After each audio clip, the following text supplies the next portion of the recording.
There is a moment in every life when you decide to rise, to stand taller than your fear, to speak louder than your doubt, to chase the vision that sets your soul on fire. This is that moment. And here, we walk it together with stories that awaken, voices that inspire, and truths that set you free. This is Positive Talk with Kevin McDonald, where hope has a voice, and that voice is yours.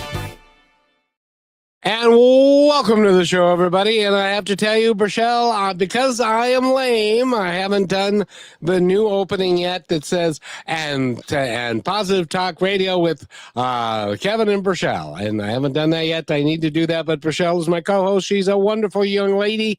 And she's been in business, and she is very spiritual, and she's very wise for being a mere child.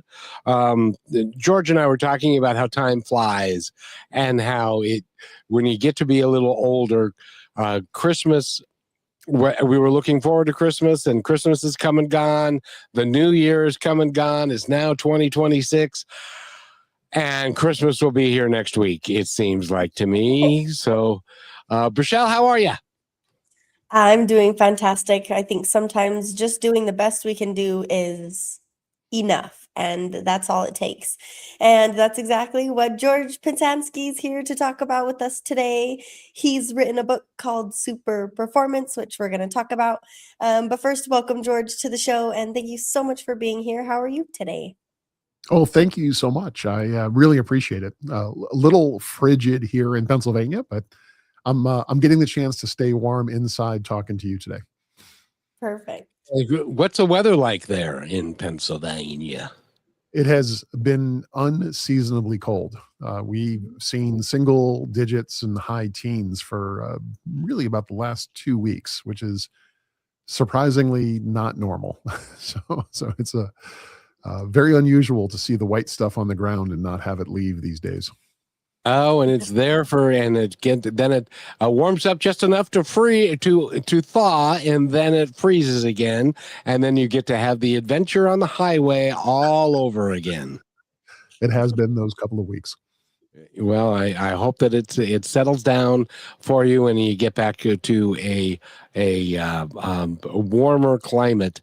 Because Brachelle's, it's 50 degrees where she is, and it's 45 degrees where I am. So ha, we're warm or not really, but so George, tell us a little bit about yourself and then what led to the book. You've been doing business and performance evaluation and work for a very, well, I don't even want to say for a very long time, because you're not that old, quite frankly. Well, I'm not too young either, but I do appreciate the compliment. I have really been doing operations coaching, operations performance improvement for the last 30 years, helping organizations with operational excellence. I founded my own business 20 years ago, just about 20 years ago, myblendedlearning.com, where we help large organizations take their best people and help them become expert problem solvers and facilitators to help them drive change in their organizations. And we have the luxury, the benefit of getting the chance to work with some of the biggest companies in the world. We only work with a few, and we help them take those top performers and make them super performers, help them go out and affect change in their organizations. And I decided that it was time to basically spill the beans, to share all of our secrets, share everything that we've learned over this long journey. And that led me to writing Superperformance, which is all of the stories, all of the hacks, all of the techniques that help people really make change happen, help them be their best selves, and help them reach their full potential. I have to ask you, and then I'm going to turn it over to Brachelle for a question, but what is it like? Because this is one of those things that not a lot of people get to experience. But what is it like to go to a facility and talk to the receptionist and say, "My name is George, and I'm here to see the CEO." And then you sit down in the waiting room, and then the receptionist says, "Oh, Mr. CEO will see you now." And you walk into his office and you shake hands and you sit down, and he says something along the lines of, "Okay, Mr. Pesansky, why should I hire you?" What is that experience like? Yeah, it's interesting in the sense that although I've had those kind of C-suite moments of, having to sit in that big executive space, and it is definitely designed to be intimidating. And most of the time, you don't even get the chance to talk to the receptionist. They ask you to wait on some other floor, until you get a chance to even, get to that level of the building or that area of that office, for security.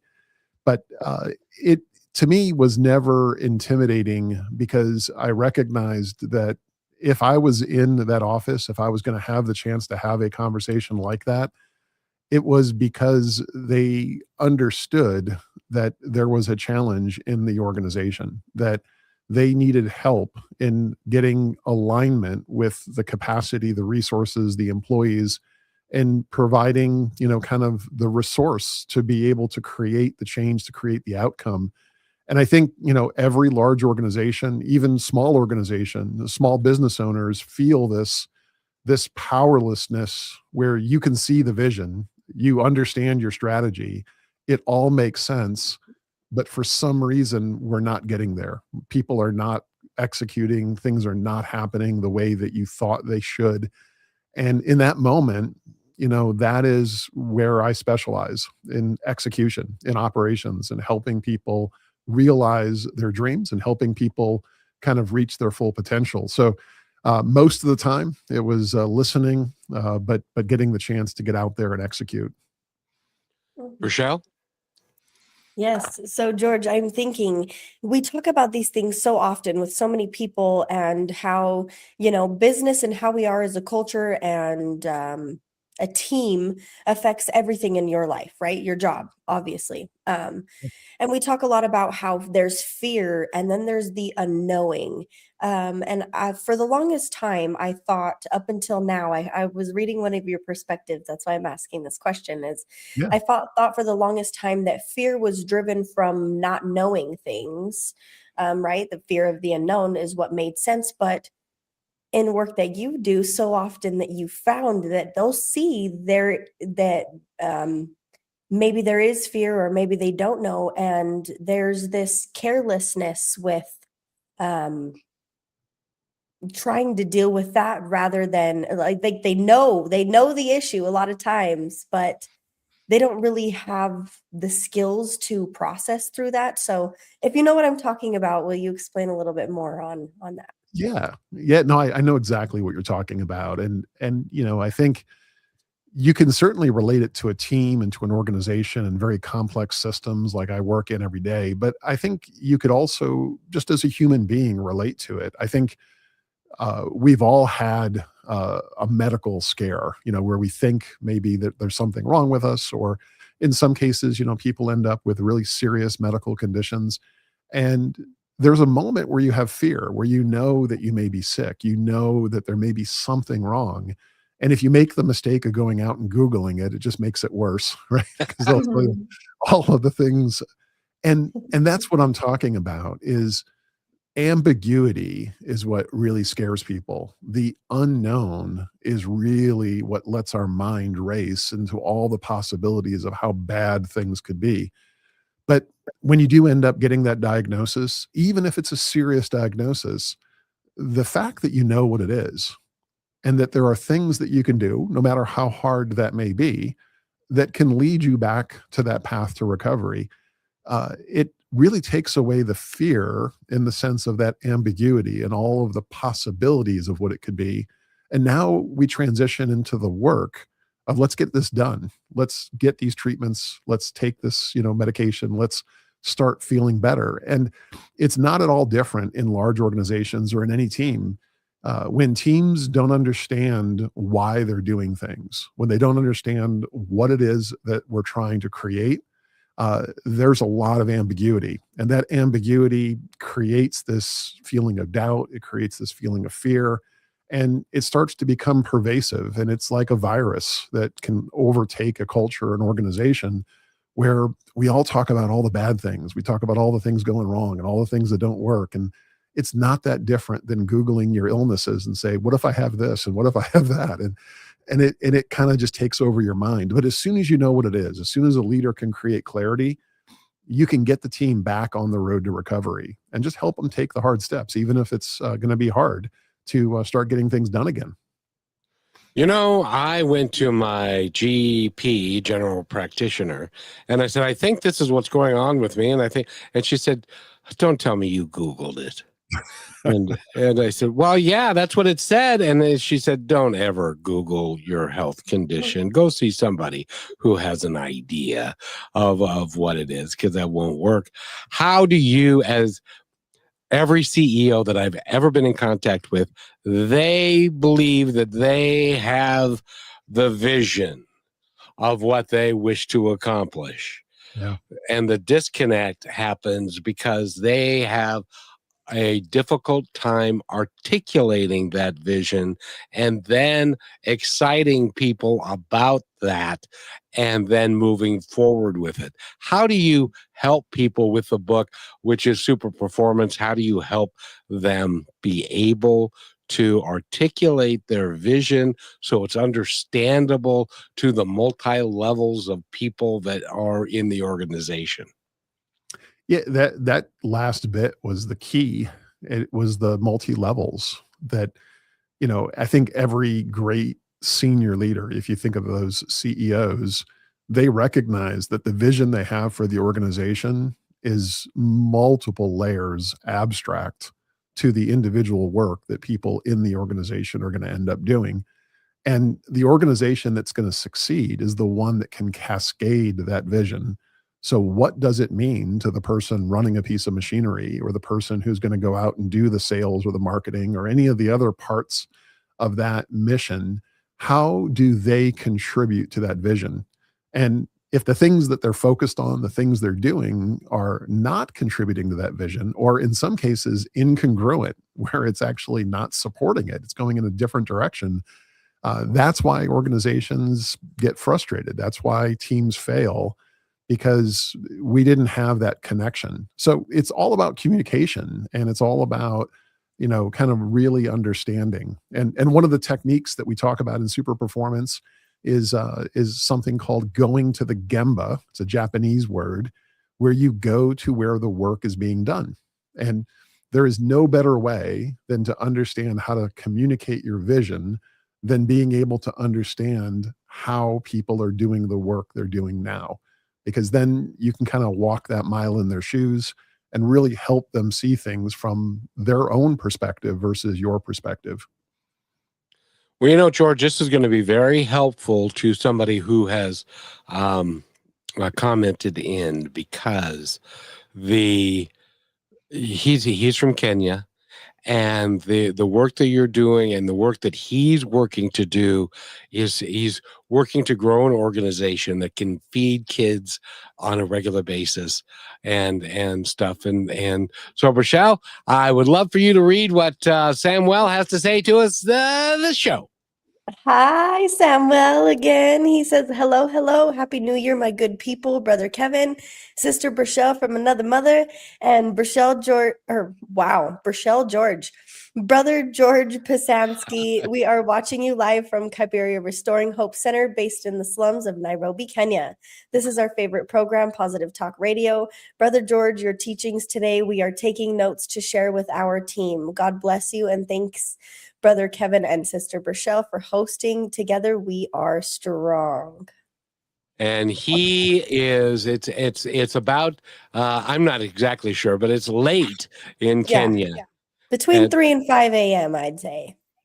And they're preparing a breakfast for 370 kids and their parents that they do every week, because no child should go to bed hungry. So he's building an organization, and some of the things that are in Superperformance can help him and his team understand a little bit better how to build their team in a proper way so that they get the biggest results possible. So your work is very important to them today.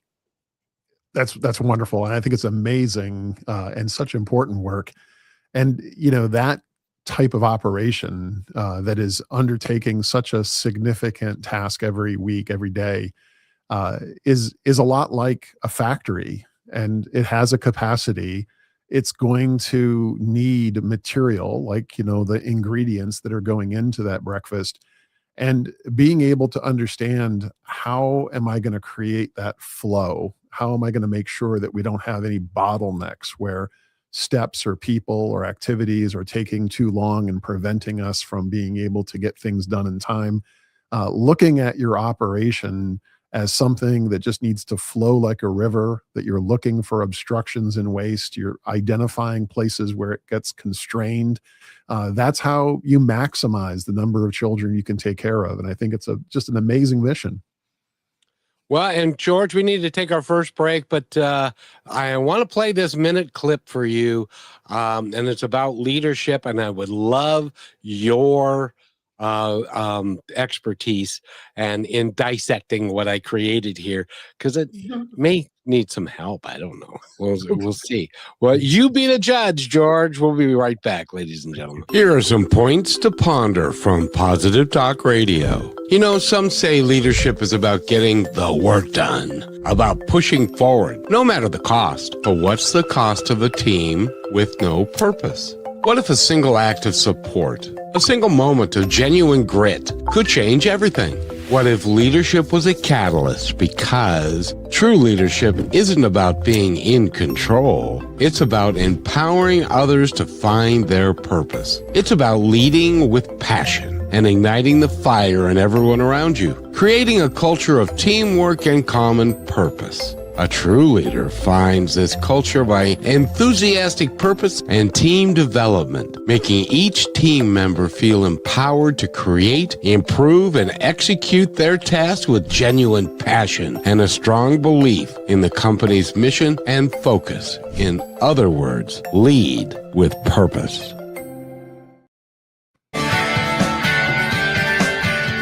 And welcome back to Positive Talk. My name is Kevin. Brichelle is right there. Brichelle is, she's doing good, I hope. And George Pesansky is with us. And by the way, George, how did I do? I love it. I think, I always look at the what, the how, and the why. And, leading with purpose means I know what I'm going to do and I know why it needs to be done.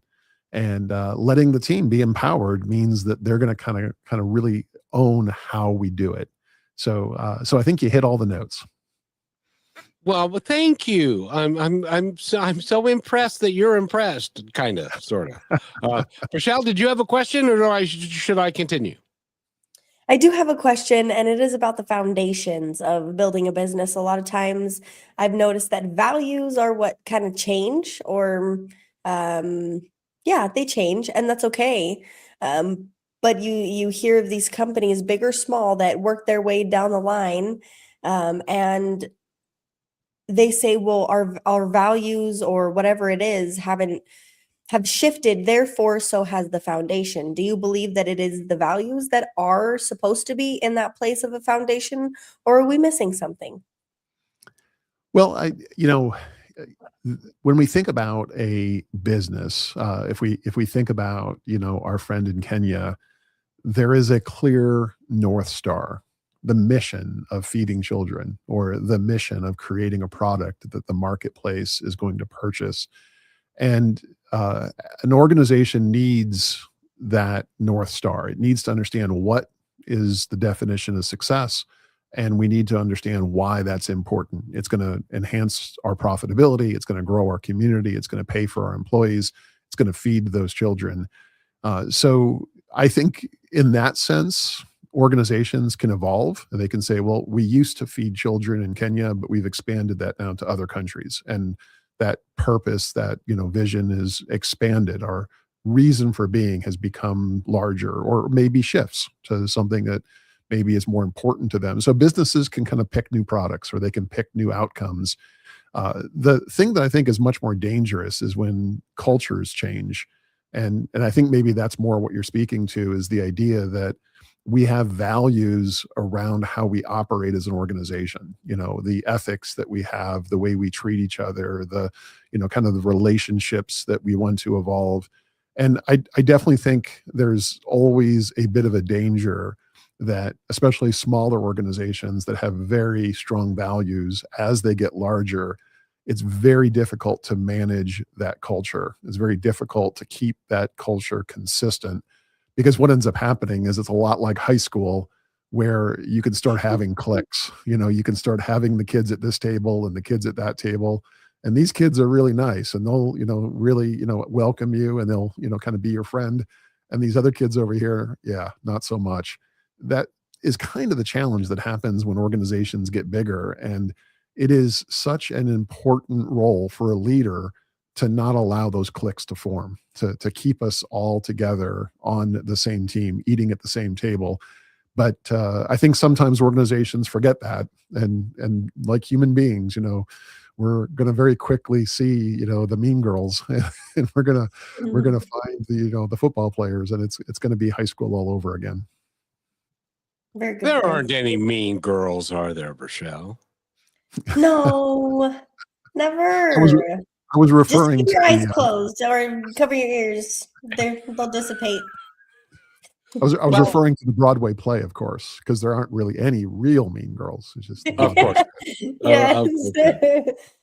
Yes. So, George, I have to ask you, because, and this just crossed my mind, but when you have a charismatic CEO who creates a culture and everybody buys into that culture, and then for whatever reason, that particular CEO leaves, and then you have somebody else coming in as a CEO who wants to create their own mission, their own brand, but the culture that was existing prior to him getting there was successful, and they were making money and making inroads and growing and doing all of those things. How do you help that CEO realize that continuing somebody else's successful program at times may be better than trying to recreate the wheel and make it and end up having it be less successful? Yeah, I think what you're talking about is sometimes you need evolution, where you're going to take what you have and continue to build on the successes that are there. And I am such a strong believer in understanding the root causes of your success and building on that strength. And that, to me, is evolution. And in some cases, you need revolution, where what we are doing, where we are at, may need such radical change, may need that shaking up, where maybe that culture has shifted from where we're at. Maybe the style of leadership that we have is not going to last if we try to evolve, that we need to do something much more radical and something much more inspired. I think one of the things that's interesting to me, it's just my own perspective, is every great senior leader that I've ever worked with, chief operating officers, chief executive officers, presidents, vice presidents, general managers, all of the great ones share the same quality, that they recognize that they're just reading the news, that they're almost like that great anchor man or anchor woman, that they are the face of what's going on, and they're the ones delivering the message, and they are absolutely involved and creating kind of direction in terms of that vision. But by no means is this them, that there's an entire newsroom behind them writing and creating and producing and directing. And without that team, they're really nothing. They're the great leaders, the ones that kind of see themselves as, an internet personality that doesn't need anybody but me. They're the ones that are going to be, kind of viral for maybe that one posting, but they're never going to have that lasting career or create those lasting systems. And I think people who make it to that level understand the value of the people around them. And I think, from the outside looking in, you sometimes think it's all about them, but the good ones know better. It's never about you. It's about what you can bring to other people to enhance their performance. And to get there, I used to call it, we need buy-in. We Yes. need everybody to buy into the vision, which in my world was the restaurant business. And it was to buy into the vision of super service. Go ahead. Yeah. So in super performance, I have an entire chapter called "We versus Me," and it's kind of a fun play on words, but it is really written for people early in their careers that may not have yet figured out that their future success, their ability to kind of climb that ladder, to grow their responsibility, to become a leader of larger and larger groups of people, is really about their network. It's really about the relationships they build. It's really going to be about the ability to leverage the capabilities and potential for people around them. I always tell folks that your voice is only going to carry as far as people can hear it, and you can only see as far as your eyes are going to allow you. So if you're going to try to do everything, you're going to become the bottleneck, the constraint in everything in your business. It's the moment you realize that I can have eyes everywhere if everyone's seeing things the same way I do. And if I really focus on creating systems where people can understand my vision and I can cascade that perspective to others, then I don't need to be everywhere all the time, because people are seeing it and thinking about it and using kind of the systems that I've hopefully created for them. And now we have a we, and that we is what really drives organizational success. Go ahead, Rochelle. Yeah, because I'm even just thinking, like, when you walk into a place, George, and you don't see the CEO there, is that a good sign then? Yeah, most of the places I go, I don't see the CEO because it's dirty, it's nasty, it's the dock doors, Yeah. because I'm an operations guy. I'm going to show up with my steel toes and my hard hat. I like getting to the places where the work is being done, and I also don't like taking the tour. My preference in visiting a site for the first time is to actually go there as an employee. I want to go through the employee gate. I want to see where the employees put their lunch boxes and have lockers. I want to see where the break room is. I want to see where the time clock is. I want to see how far they have to walk to get to their workstation or responsibility or area. And these are all things that really start to inform you around how much are we thinking about these people as the most valuable thing we have, versus these are just people, and if I don't have these people, I'll just get new people. And Yep. and there are organizations that think about them both ways, and one is obviously a lot more successful than the other. Yeah. So when you work with these companies, how long do you usually spend with them? Because there's got to be someone out here that's listening to this and they're like, oh, George would be there for years. Yeah, it's kind of the clients I have, some of them I've had for multiple decades, Yeah. and and it's not about kind of being there to fix their problems for multiple decades. When I do work with an organization, I'm probably different in the sense that I don't like to think of myself as a consultant. That's why I call myself an operations coach. I won't work with a company where I am directly doing anything, because I know that they're going to have to continue to pay me to get things done if I'm the one doing things. So my deal with everybody is we find some of the best talent that you have. We find some of the best people who have the greatest potential. And I'm going to teach them how to fix this. I'm going to teach them how to create it. I'm going to teach them how to improve it. I'm going to teach them how to facilitate it. And you're going to be left with your own folks that can really help drive that change and improvement. And in all of my clients, they have multiple generations of those people now. Some of them, have evolved into some of those senior roles where I worked with them when they were very early in their career. And I'm kind of like a school. They send Mhm. folks to me, and I try to help them, and it helps their organization, drive results. So it's a way to kind of help yourself, teaching kind of the man to fish versus having a fish being given. Like that. And a couple of things. Samuel says right now it's 12:48. This is a couple minutes ago, so it's about 12:55 a.m. in Kenya, and then the Kaiberia Restoring Hope Center. Rochelle, go ahead. Yes, they say good morning from Kaiberia Restoring Hope Center. Thanks, Kevin and Burchell, for hosting Speaker George Pesansky. This is a very inspirational topic today. We team Kaiberia Restoring Hope Center, proud of him. Very inspirational program. Right now, we are tuned in, and they're not wrong.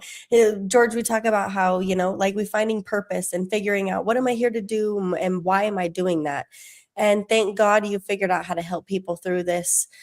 In such a personal way, but also like hey, let's keep this a little bit more clean when we've got a little bit fallen out. So we'll go ahead and take our halftime break, and then Kevin, if you don't have a question, I'll think of one. I have one, and Okay. because I want to ask George, how do you get a new leader, somebody that doesn't have a great deal of experience, and they're enamored, like in the restaurant business, they're enamored with their name badge that says general manager on it. How do you get them past the ego of the position to the hard work of making positive change happen? We'll have George answer that when we come back from this break. You're listening to Brushwood Media Network, the best in syndicated talk, news, and entertainment shows. Are you looking for your daily dose of inspiration? Stay connected to all your favorite shows, music, and news with the Brushwood Media Network app. From Positive Talk Radio to Greatest Vibes Unplugged and so many more uplifting voices around the world, everything you need is right in one place. It's easy to use, too. Always available and designed to keep you inspired 24 hours a day. Go to brushwoodmedianetwork.com and download the app, and you will always have Brushwood Media available on your smartphone. Download it now and make inspiration and music and conversation part of your everyday. And welcome back to Positive Talk. My name is Kevin, and Burchell is right there, and George Pesansky is here. He's written the book, which is called Superperformance. And I would love to talk to you about the question I asked going in. How do you help CEOs or managers or first-time managers on their way up the ladder to get rid of the self-aggrandizement of I'm the boss now, and I've got a name tag that says I'm the boss, or I've got this thing on my door that says I'm the boss. How do you get them away from that and realizing that their responsibility is to the people that work for them? Yeah, I'll share my very personal experience with how one of the best leaders I worked with taught me that lesson. It was actually the gunner on my tank. It was a very young sergeant at the time. He ended up becoming a command sergeant major in the Army, very successful career, great leader. I was very enamored with my gold bar, and wanting to be and do everything and be involved in every decision. And, he kind of grabbed me by the arm and said, hey, sir, if you just stand here for a minute and don't say anything for me and just watch. And as soon as I wasn't telling people what to do, nobody really had anything to do, because I was the one trying to take control of the situation, trying to dictate all of the details and decisions. And I realized that it was all about me. And it was really about we. And as soon as I realized that my measurement of leadership is what happens when I'm not there versus when I am there. And when the people you're supervising have been given enough training and coaching to know the way to do their job when you're not there, when you make that transition from being a frontline leader and supervisor to being a manager, where you're now creating those standards and systems, and you're looking at how well do my supervisors maintain these systems? How well do they maintain the training? How well do they maintain the practices? How good is the design of what it is I've created? That is your measure of success. And different layers of the organization have different measures. When you're a supervisor, you're really right there with the people doing the work. It's all about training and coaching and supporting. When you become a manager, you're now really creating systems for supervisors, and you got to make sure that those systems make sense and they're effective and they're happening. And when you transition to that, general manager, vice president, you start getting up into that organization. Well, now it's about vision and direction, and it becomes a much more kind of strategic conversation. But many people struggle with the transition from supervisor to manager. The individual on the floor, your best cook in the kitchen, can make a good supervisor because they can help everybody else know how to cook, because it's what they are really, really, really good at, and they can coach and teach and help everybody else. The transition from supervisor to manager, in my opinion, is the most difficult one, because you have to stop doing the how and you got to now start focusing on the what. And you have a lot of micromanagers who basically never stop being supervisors. And that's the weakness that they have to work on. And oftentimes, isn't it, when they get promoted to manager and then they promote somebody to supervisor, they often don't think that the supervisor is nearly as good as they were as the supervisor. And so they tend to take over that position, kind of thing. And they ran both of them. It is. And the number of times, like in the coaching that I do a lot of executive coaching, a lot of coaching with managers and supervisors. And again, helping them see that they're going to only be as good as what's happening when they're not there.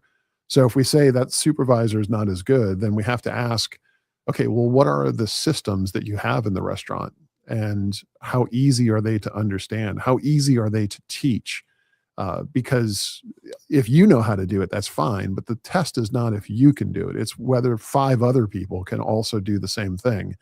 And that means we may need to improve the way it's being communicated or the way that it's being visually laid out. And anything that we can do to make it easier, to be more standardized and more error proof, the easier it's now going to be for both the employees and the supervisors. It's really, really easy to kind of, pick out or blame a person. It takes a lot of maturity for someone to blame the system and then fix the system. That's exactly true. Rochelle, are you still here? Well, we'll see. And anyway, so no, that is so true. And in the restaurant business, you have got a turnover of personnel, you've got turnover of management people, and so one of the better restaurants that I ever worked in was Denny's, and because they had developed systems. Every recipe was laid out. Every way the plate should look was laid out. Everything, they had it all down to a science, and all you had to do, it's kind of like a plug and play system. Is that a good way to operate? Well, it is. If you understand the product you're creating, that standardization is incredible. And it's what franchises are. If somebody buys a franchise, a Denny's, a Subway, any of those kinds of restaurants, you're buying their system is what you're buying. You're also getting their brand and their marketing, but what you're really doing is buying the system, because they're going to give you everything that you need in both the way to work, but also in the materials. So they're going to source the food and the ingredients and all those things so that it's all correct and it's all right. The amount of waste that goes into figuring it out as if this is the first time we've ever made a sandwich is what puts people out of business. If every single sandwich we make has no waste and is done exactly the same way, and as word of mouth spreads how amazing it is, people come back and buy it, and every one that gets bought is the same amazing one that people are talking about, well, that's the recipe for success. But it requires that standardization. And yes, franchises basically are selling that. Now, whether or not you love their product, whether or not you believe in what it is probably that decision, right? Yeah, well, like one of the bigger franchises that is in existence, they have the same last name as me, Rochelle. They do. They're famous. It's one of the most dangerous places on earth. How could you not know? But if you had, or if you ordered a Big Mac in Seattle, Washington, or in Salt Lake City, or in Florida, it would taste the same, because that's the essence of what they were offering. It might not be any good for you, but it would taste the same kind of thing. It does.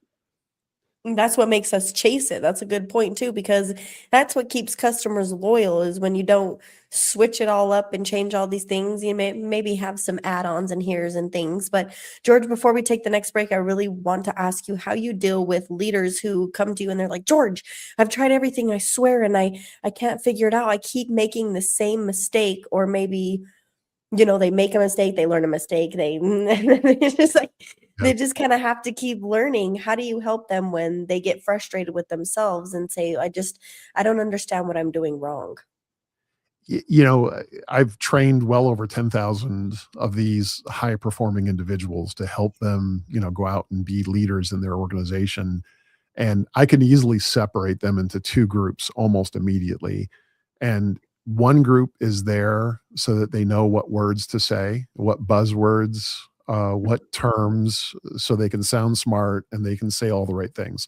I could put a whole group of people, usually within the first 30 minutes of meeting them, I can kind of quickly figure out that that's why they're here and what they're doing. The other group is what I call my vocational group.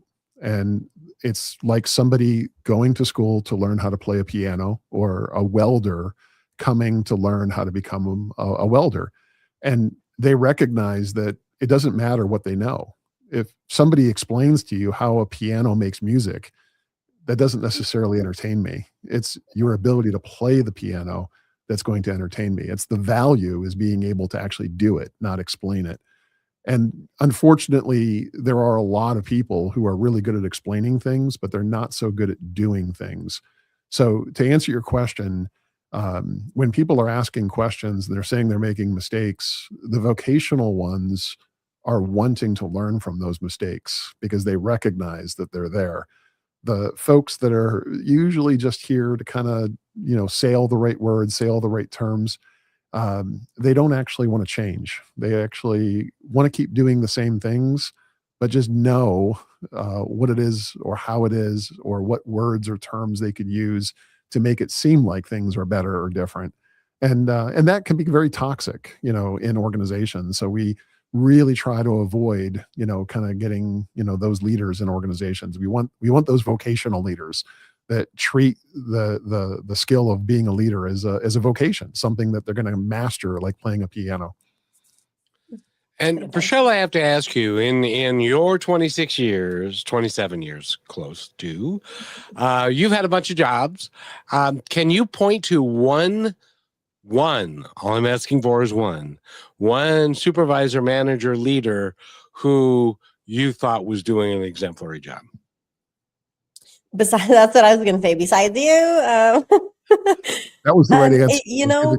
What's crazy is the last one I had, and I believe that's what got me here, because it set the awareness of what I wanted so that I could be who I needed to with who I was working with. George, people probably tell you that all the time if you talk to them about their leader. Well, why do you work where you work, and why do you keep staying here? Because of that guy. And it was the last woman I worked with. She was from Brazil, and she was running our perfect person on this earth to be doing this. And we were feeding the kids in the junior high school. I was a lunch lady, but it wasn't just about making food for the kids. It was about the intention of what we were thinking and feeling while we were making that food, how we interacted with them in the hallways and during lunch, how we showed up to work and how we felt and how it affected the rest of the team. And she loved each and every one of us as our individual selves, but we were truly a family. And when you have something like that, you are more hesitant to let it go, I'd say. For sure. All the other jobs, I'm like, dang, whatever. Don't care. I so love that. It so captures the essence of what I'm trying to capture in Superperformance, because it really is about helping people find their potential, and their potential could be how they're influencing the kids they're working with. It could be the organization they're leading. It could be the relationship they have, at home. And, I think especially in today's social media kind of world, we tend to measure things by wealth or importance or title.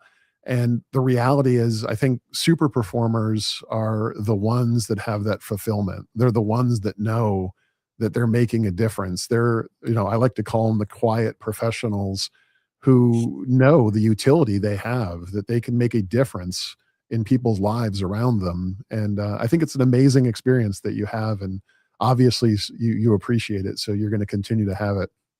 Well, hell yeah. I love it here. And she was a lunch lady at a junior high school, and most of the kids were taller than she is. Yes. Yes, they weighed more than me. They looked older than me. They were taller than me.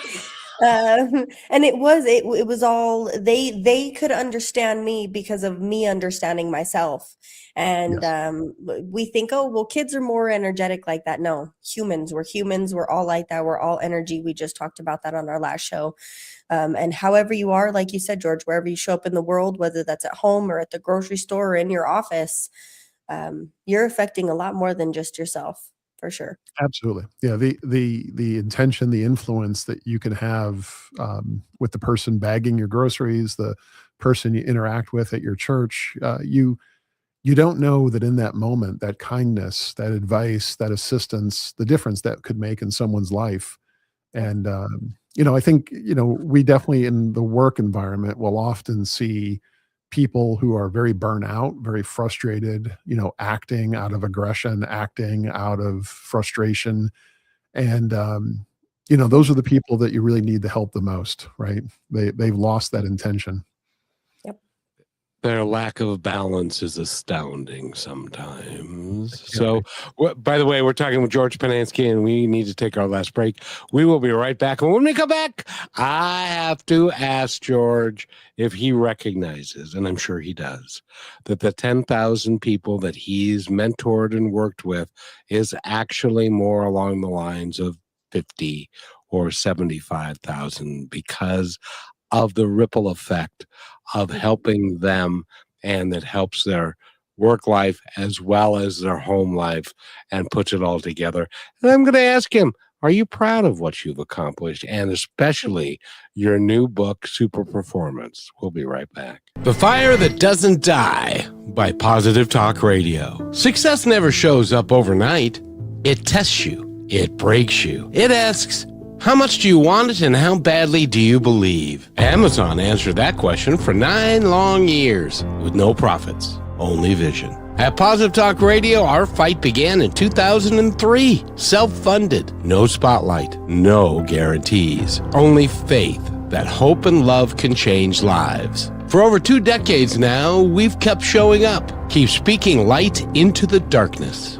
And now, hey, we're still here, stronger, louder, inspiring hearts across the world. Because true greatness isn't measured by how fast you rise, but by how long you refuse to fall.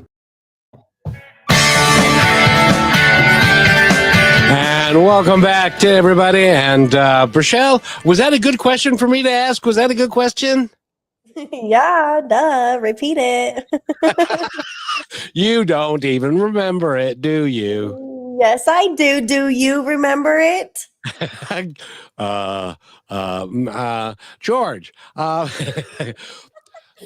you've worked, and for those that missed this during the break, you've worked with 10,000 people, but do you recognize that the ripple effect of what you're doing far exceeds the number of direct people you've worked with?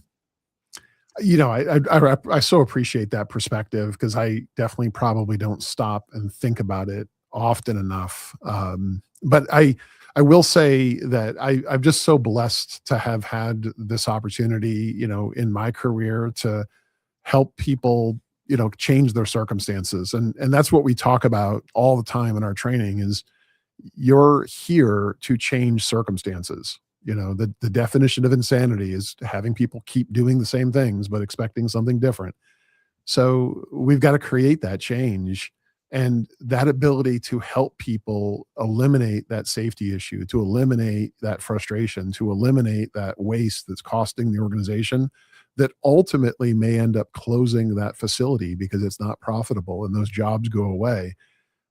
You can make that difference. And, giving people the chance to kind of bring that attention into the world and know that they're there as a force for good has just been this eternal blessing that I'm not sure why I deserve it, but I certainly am not going to waste it. I know why you deserve it. You deserve it because you chose it. Just a thought. And you're also very gifted at it, and the book is an extension of that, because rather than doing one-on-one or a class, you now have given your information and you've put it down on paper so that somebody who you may never have met or never will meet can benefit from your expertise. Would that be a fair statement? It is, and I've had the opportunity to be on a few podcasts, and certainly I've so thoroughly enjoyed this opportunity. It's interesting because everybody is always asking me, okay, well, what are you selling? Like, what's the class you're selling? What's the webinar you're selling? And I think I've like really freaked a lot of people out, honestly, because I say nothing. I've taken the last 30 years, what has been an extraordinarily successful business, took every secret, every recipe, everything that I know that can help organizations, teams, and people, and put it into 300 pages for $30. And I'm just hoping it works. I'm just hoping that people, benefit from it.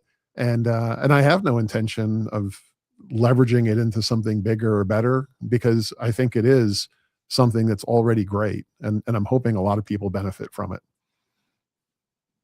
If you are operating a podcast or a radio show, I would implore you to not look at the superficial, okay, George, what are you selling?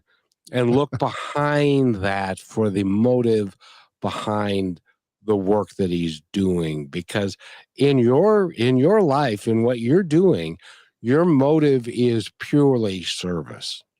It is. I'm so blessed to have had the success I've had, and I have more than I need. And I, again, put this book together almost as a letter to my younger self of, wishing that these were all the things that I already had known or somebody had told me that would have helped me, be more effective, to help more people, to win a lot more than I lost. And it's not perfect, but I do know that it works because we've used it well over 10,000 times. We've made, again, Fortune 100 companies a lot of money, help them save a lot of jobs, help them enhance a lot of profits. And I hope people check it out because I'm hoping, that they benefit.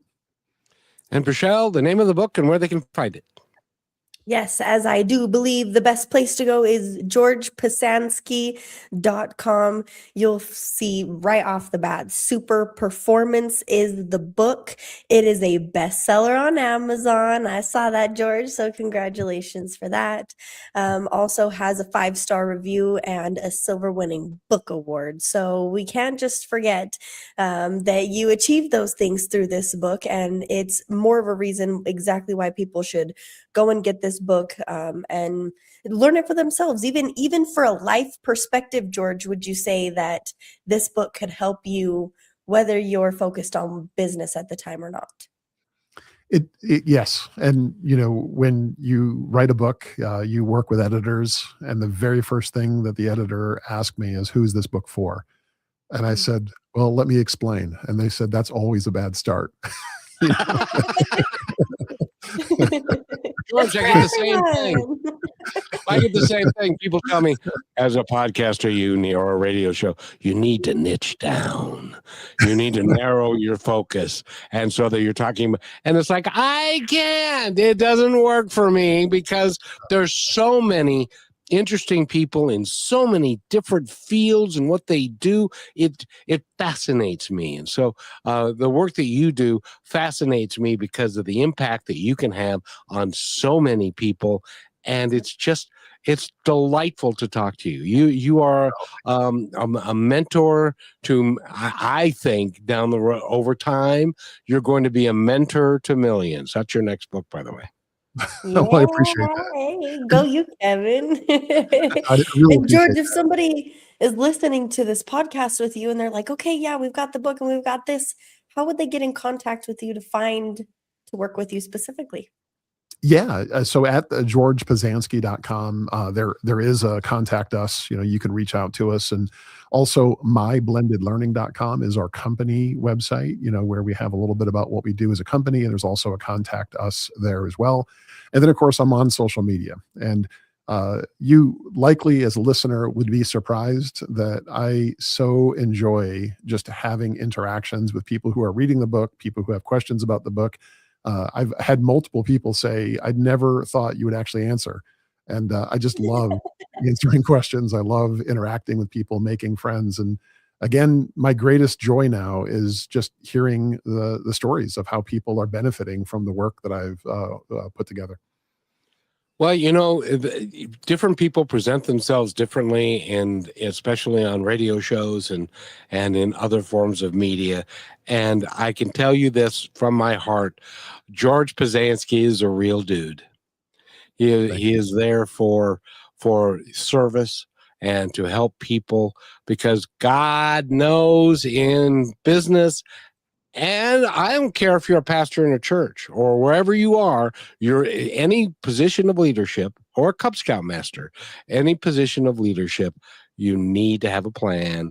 And there are certain tried and true things that have gone through history, and George has captured them in his book, which is called Superperformance. And you can have that Superperformance if you choose to, but you need to read the book. Yes. Or listen, we also have the audiobook. I do, Kevin, have the face that was made for radio. So I was able to narrate my book. So if you'd like to listen to the audiobook, you can also get that. Well, you sound wonderful. So you've got a great radio voice, as does Burchell. I'm still working on mine.